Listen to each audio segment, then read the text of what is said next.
In this video, let us discuss balancing chemical equations. We represent chemical reactions by chemical equations.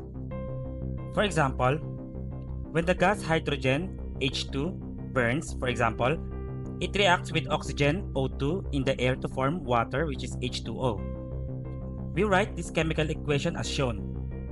2H2 reacts with O2 and produces 2H2O molecules. Yung plus sign na yan, hindi yan addition. It means reacts with, tapos yung long arrow naman, ayan yung produces. The chemical formulas to the left of the arrow represents the starting substances called reactants. And then the chemical formulas to the right of the arrow represent substances produced in the reaction. It's called products. Yung mga numbers before each molecular formulas, ayun yung tinatawag nating coefficients. Didictate niyan kung ilang atoms or molecules ang nag-exist sa certain reaction. Halimbawa, 2H2, ibig sabihin niyan, dalawang hydrogen molecules. Tapos 2H2O, ibig sabihin, dalawang water molecules. According sa Dalton's atomic theory, atoms are neither created nor destroyed in any reaction. So this leads us to our rule number 1. Atoms of each element must have equal number of atoms on each side of the equation. Ngayon, i-represent natin ito visually, itong equation na yan. So we have two hydrogen molecules, reacts with oxygen molecule, and produces two water molecules. Balance kaya yan? Let us find out. Bilangin natin on the reactant side, sa may left, kung ilan ang hydrogen and oxygen atoms. Meron tayong 4 hydrogen atoms and 2 oxygen atoms. Ngayon, punta naman tayo sa product side sa may right. Meron din tayong 4 hydrogen atoms and 2 oxygen atoms. And what can you say about that? Ibig sabihin yan, balance ang equation na to. Ngayon, i-differentiate natin ano ba ang difference ng coefficients sa subscripts. Halimbawa, meron tayong H2O or water molecule. On one instance, try natin gawing dalawa ang kanyang coefficient. So meron tayong dalawang H2O and that's 2 molecules of water. On the other hand, what if gawin nating 2 yung subscript ni oxygen? H2O2 is hydrogen peroxide. So it is totally different physically and chemically from H2O. And this leads us to our second rule. Never change subscripts when balancing an equation. Only the coefficients. So bottom line, ang i-adjust nyo lang ay yung coefficients. You have no business to change the subscripts. Kasi pag pinalitan nyo yung subscripts, mababago ang entire substance. Mag-iiba siya ng properties. Now, to illustrate the process of balancing an equation, let us consider the reaction that occurs when methane CH4, the principal amount of natural gas, burns in air, reacts with oxygen molecule to produce carbon dioxide CO2 and water vapor H2O. Ngayon, bilangin natin kung ilan ang atoms per element sa reactant side. Meron tayong 1 carbon, 4 hydrogen, and 2 oxygen atoms. Sa product side naman, meron tayong 1 carbon, 2 hydrogen, and 2 plus 1 oxygen atoms. Okay, hindi ko yan pinag-plus, hindi ko yan ginawang 3. 2 plus 1 kasi makikita ninyo, yung 2 dun yung sa may CO2, tapos yung 1 dun yung sa may H2O. Hindi mo yan pwedeng pagsamahin kapag nagbabalance ka, kasi existing siya sa magkaibang molecules. Okay? Wag na wag yung ipagpa-plus yan ha, kailangan ganyan lang yan, 2 plus 1. Kasi the moment na unbalance ito, kailangan nyo yan. Pag pinag-plus nyo yan into 3, mahihirapan kayong mag-balance. Ngayon, check natin kung balance. Both sides parehong may 1 carbon atom. So, balance yung carbon. Yung hydrogen, sa reactant side merong 4, pero sa product side meron lang 2. So, meron ka ng unbalanced equation. Also, yung oxygen, 2 sa may reactant side, and 3 or 2 plus 1 sa product side. So ultimately, this is an unbalanced chemical equation. Ngayon magbabalancing na tayo. Dahil nga ang carbon atoms natin ay balanced na, focus na lang tayo sa hydrogen and oxygen atoms. Ngayon, the question is, anong una mong ibabalance? Hydrogen or oxygen? Okay, ganito ang technique. Humanap kayo dyan ng either molecule or elemental form. Hanapin niyo yung pinakasimple. Tapos kung anong element nun, ayun ang last mong ibabalance. Pansinin nyo, itong sa equation na to, sa may reactant side meron tayong O2. So ibig sabihin yan, ayan ang pinakasimple. Wala siyang ibang kasamang atoms. Oxygen lang. Bale, ihuhuli natin yan. Proceed muna tayo sa hydrogen. Ang hydrogen natin sa reactant side ay 4. Ang hydrogen natin sa product side ay 2. So ang gawin natin, multiply natin yung sa may product side by 2. Yan ay magiging equal to 4. So balance na ang hydrogen. However, pag minultiply natin sa 2, of course H2O yan. Mamumultiply din yung oxygen by 2. So kailangan i-adjust mo yan.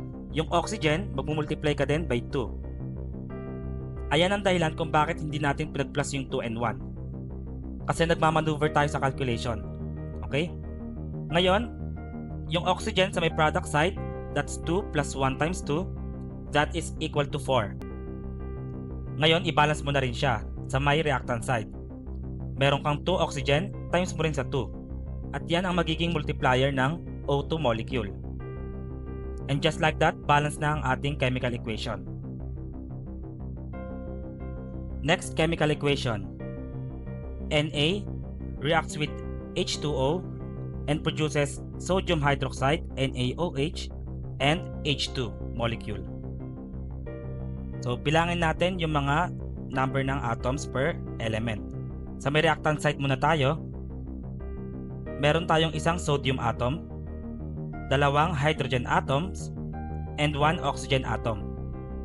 Sa product side naman, meron tayong 1 sodium atom, and then 1 plus 2, that's equal to 3 hydrogen atoms, and 1 oxygen atom. Kita naman natin, yung sodium and oxygen, parehong balance na. So wala tayong ibang choice kundi ibabalance natin yung hydrogen. So mas madali ito pag ganito, kasi hindi ka nabibigyan ng options. Ngayon, ang gawin natin, i-multiply natin by 2 yung hydrogen sa reactant side.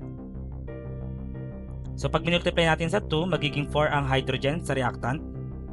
Pero, dahil H2O yan, mamumultiply din natin ang ating oxygen by 2. And then sa product side, magmultiply tayo ng 2 sa may hydrogen atoms. 2 times 1 plus 2, equal yan sa 4. Bale, balance na ang ating hydrogen atoms. However, dahil nagmultiply tayo ng 2 sa sodium hydroxide, of course, na-multiply mo rin yung sodium at saka yung oxygen. Ngayon, pag check natin yung oxygen, parehas naman yan equal sa 2. Both product and reactant sides. And the only unbalanced element here is the sodium. So madali na to. Multiply nyo na lang by 2. And that is your balanced equation. Next, Fe reacts with oxygen and produces Fe2O3. Bilangin natin yung mga atoms per element. Sa reactant side, meron tayong 1 iron and 2 oxygen atoms. Sa product side naman, meron tayong 2 iron atoms and 3 oxygen atoms. Parehong element ay hindi pa balance. So anong uunahin natin? Well, check natin yung ating equation. Hanapin yung pinaka-simple na molecule. Meron tayong O2, so nag-iisang atom, oxygen. Pero meron din tayong Fe, nag-iisang iron element. At sino mas simple sa kanila? Mas simple yung Fe, kasi isang atom lang siya, unlike O2 molecule, 2. So ibig sabihin, ihuli natin yung Fe, yung mas simple. So start tayo kay oxygen. Dahil meron tayong 2 oxygen atoms sa reactant and 3 oxygen atoms sa product, so mahirap mag-isip ng multiplier. Ang ginagawa pa ganyan, parehas yung i-multiply, pero sa exchange values nila. So 2 times 3 and then 3 times 2. parehas na 6 ang atoms ng oxygen both product and reactant side. Ang problema na lang natin yung iron. Yung number of iron atoms sa may product side is equal to 4, 2 times 2. Ngayon, i-adjust natin yan sa may reactant side. Multiply tayo by 4, and just like that, balance na ang ating equation. Next equation. C2H4 reacts with O2 and produces CO2 and H2O. Magbilang tayo. Sa reactant side, merong 2 carbon atoms, meron 4 hydrogen atoms, and 2 oxygen atoms. Sa product side naman, meron tayong 1 carbon atom, 2 hydrogen atoms, and 2 plus 1 oxygen atoms. Mapapansin ninyo, lahat ng elements ay hindi balanced. So, utay-utayin natin. Ano yung pinakamauhuli? Meron tayong O2 sa may reactant side. So, yan ang pinakasimple of them all. So, ibig sabihin, yan ang pinakahuling ibabalance. Ngayon, ano ang uunahin natin or ano ang hihuhuli natin between carbon and hydrogen? Sino ang mas simple sa kanila? Kung mapapansin natin, yung ating carbon atoms ay nag-i-exist siya sa dalawang molecules. Sa C2H4 and sa CO2. Ganon din ang ating hydrogen atoms. Meron sa H2O, meron sa C2H4. So, ibig sabihin, equal lang sila. So, kahit saan ka dyan mag-start. Okay? Pwede ka mag-start kay carbon, pwede ka mag-start kay hydrogen. So, mag-start na tayo kay carbon. Para mag-balance, multiply natin to by 2, yung sa product side. And upon multiplying, nadamay yung oxygen sa CO2. So, mag-multiply din tayo ng 2 dyan. Next, i-balance natin yung hydrogen. Mag-multiply ulit tayo ng 2 para parehas silang 4 hydrogen atoms. And again, upon multiplying, nadamay yung oxygen sa H2O. Bale na multiply din by 2 yung oxygen sa H2O. Ngayon, bilangin natin ilan ang oxygen atoms sa product side. That's 2 times 2 plus 1 times 2, and that is equal to 6. And finally, para mabalance yung oxygen, mag-multiply tayo ng 3 doon sa may reactant side. And just like that, meron na tayong balanced chemical equation.